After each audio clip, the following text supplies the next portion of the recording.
Hey guys, I'm Spider-Man, and welcome back to the actual ending of the Deadpool / Spider-Man storyline that has been going on. Let's give you a super fast recap, Spider-Man style, because I'm Spider-Man and no one else. Not at all a Deadpool who may have put on some weight and didn't want you guys to know that I was actually Fat Deadpool. Anyway, Fatpool here to tell you what's going on in Spider-Man Deadpool. You see, in that storyline, Spider-Man and Deadpool had to end up fighting against each other because Deadpool was going to go try and kill Peter Parker early on, but then he discovered that Peter Parker actually wasn't a bad guy. What ended up happening was Peter Parker turned out to be actually a fake clone / patient zero individual who Deadpool sent down to hell. But that individual then made an evil love child baby of the two of them together. Her name is Itsy Bitsy. She's got 6 arms and she loves to kill people in the name of Spider-Man. You know, this guy right here. Anyway, Itsy Bitsy then went ahead and started murdering people, which drove Spider-Man over the edge to go ahead and start murdering people. That's where we left off in the story, and he kind of killed me. Anyway, Fatpool out. You guys enjoy the storyline. Let's move forward.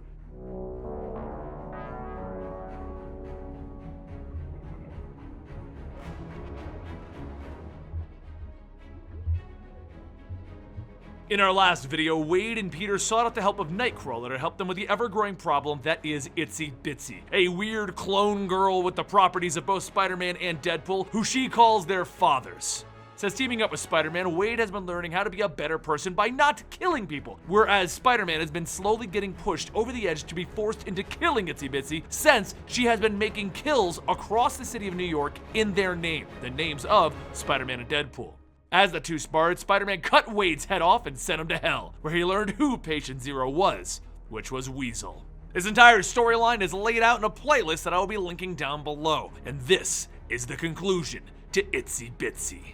As Wade finally manages to catch up with Spider-Man, he sees that Spidey has had some upgrades to his suit. Wade says, by the way, your fly is totally down. That aside, cutting off my head was the least subtle way to end our play date so that you could go on a murder spree. Spider-Man tells him that he's sorry for what happened back there with Kurt. But this isn't a murder spree. This is one.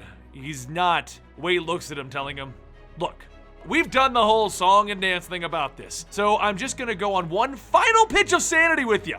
Back when you gave me the ultimate haircut, I dropped in to see our old pal, Patient Zero, the guy who started all of this, and beneath all of that emo gear that he was wearing, he was my ex-sidekick, Weasel. Turns out Weasel hated me, and he struck a deal with the Netherworld, and he came back from hell to execute a plan for some big-wig demon that apparently has a mad hard-on for Spider-Man.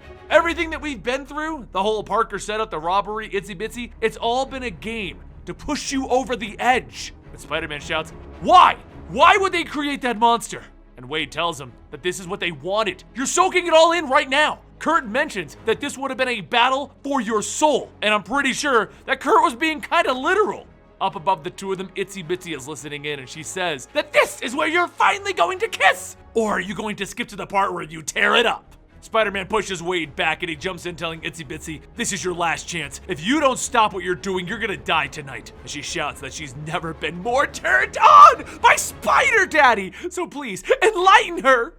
As Wade gets back up, Spider-Man radios to him that they really need to talk, and a beep goes off on Wade's phone. As he looks at it, he sees a picture of his daughter with a shining Spider-Man doll. Spider-Man says that he didn't want him to get in his way, but the cloaking systems installed in his house will only be on for so long. So unless he goes back and deactivates that doll will broadcast its location to everyone that Deadpool has ever pissed off across the galaxy. As Spider-Man chases Itsy Bitsy, she asks, why don't we just team up? We can take down the criminal empires, stop the crooked justice system. In fact, it's our responsibility with powers like this. Peter shouts that their responsibility does not include playing God, and he doesn't want to do this. Itsy Bitsy jumps on Spider-Man, telling him that he's lying! She can't tell, though, because she can't see his lips moving underneath that mask. The cannon on Spider-Man's shoulder begins to burn away at one of Itsy Bitsy's arms, and Spider-Man says that she's right. He was lying. He was reading up on her, and he found that her regenerative capabilities are off the charts, and that blast Parker Industries clean energy, basically a mini power plant on his shoulder.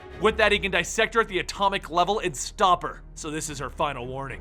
Itsy Bitsy swings back, telling him that she would like to make a retort. And then she fires her gun, shooting off one of Spider-Man's mechanical arms. Spider-Man falls down into the shipping containers below, and Itsy Bitsy jumps down, pulling out a sword, saying, "This is all boring, and she's gonna end this now!" And just before she can swing down, another sword is thrown through the two arms, holding down Spider-Man. Spider-Man looks up and Wade tells him, "Now, we've gotta go get the transmitter." Wade then stops Spider-Man, telling him, "I know you're really twisted right now, but you would never put a little girl's life in danger because of it. Tell me that I'm wrong." Spider-Man remains silent and Wade tells him, "Say it! Tell me that you wouldn't just kill a little girl because of some dumb midlife crisis." Itsy Bitsy attacks and Spider-Man shouts, "She's fine! Are you happy now? I was bluffing." Wade gets pushed back and two more swords are thrown, pinning him into a container. And Itsy Bitsy says, "You know, the three of us could have made a beautiful babies." Spider-Man then webs up Itzy's leg and swings her back into a tarp-covered object. As she hits it, her body begins to disintegrate. Spider-Man says that's the clean energy that he was talking about. It's a plasma breeder which essentially duplicates the conditions of the sun for a billionth of the second.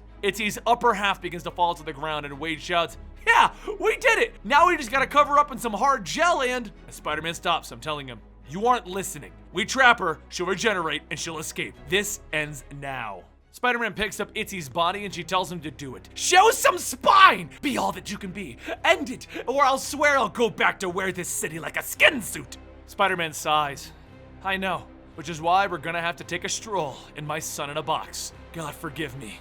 But before he can throw her in it, a bullet grazes by his shoulder and Wade jumps down, telling him, "Look, this is me begging you not to do it, Spider-Man." And Spider-Man looks at Wade, telling him, "I'm sorry." And as Wade pulls down his mask, he says, "Yeah, samesies."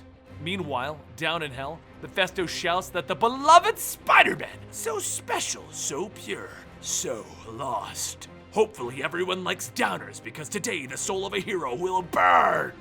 Back up on Earth, Spider-Man pulls away one of Wade's guns, telling him that this has to be done. And Wade shouts that he understands. He has a PhD in making craft decisions, and this is one of them. There has to be a super max prison somewhere that can handle her, or a parallel dimension.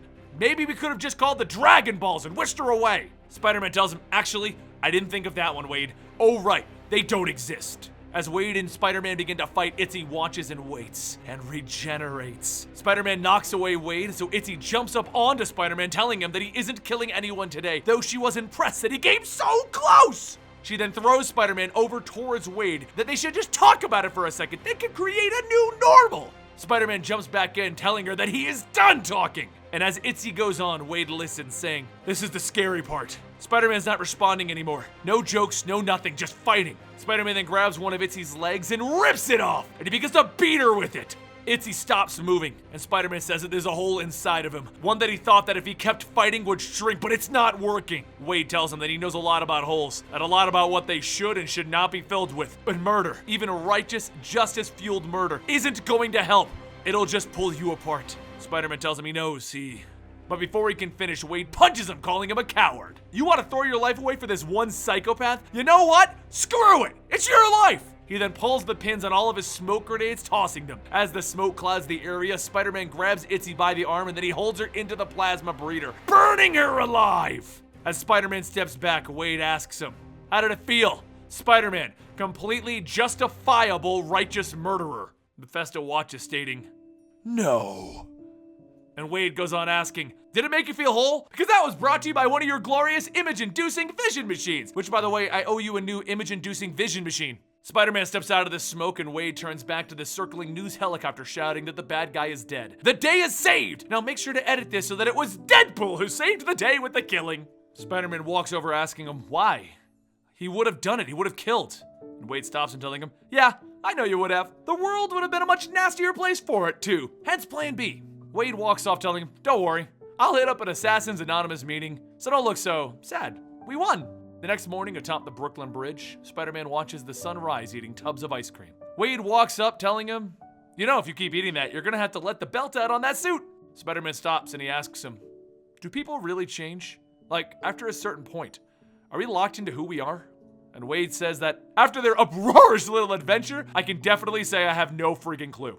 Spider-Man looks at Wade's scarred face and Wade says, "Yeah, I had to cancel my proactive spokesmodel thing, but at least my arm's growing back, so there's that." As Wade tries to pull his mask down, Spider-Man tells him that he almost compromised everything that he's ever fought for to try and make the pain go away. And Wade asks him, "Who hasn't? I've tried booze, dry goods, punching, killing bad guys, and only one thing seems to work." Spider-Man tells him, "It's friends, people who you love, doing good things." And Wade follows up with, "Actually, it is booze, but sure, love." Spider-Man hugs Wade, telling him that he knows what he sacrificed for him, and he swears that he'll make it up to him. And as Spider-Man webs off, he shouts to call him when he's ready. And Wade waves, flapping his tiny little arm, saying, "Yeah, we should do this again sometime." I hope you guys enjoyed the conclusion to our storyline. Don't worry, we've already looked at the solicits that are going on with Marvel Legacy, and they're keeping my and Spider-Man's book around. I mean, who wouldn't put the two of us together? Don't we make a beautiful couple? Just picture more babies like Itsy Bitsy, but non-psychotic, wanting to kill everyone. Anyway, guys, don't forget to follow the Comicstorian channel, because he does an amazing job of telling you my stories. And you can follow him on Twitter at Comicstorian. That's his Twitter channel over there. Don't forget, right here's the rest of the Spider-Man Deadpool storyline, and right here is where you can find yourself other Comicstorian products and individual stuff, and maybe more Deadpool story. I don't know what he's gonna put there. That guy's incredible. I'll see you all later. Fat Pool out.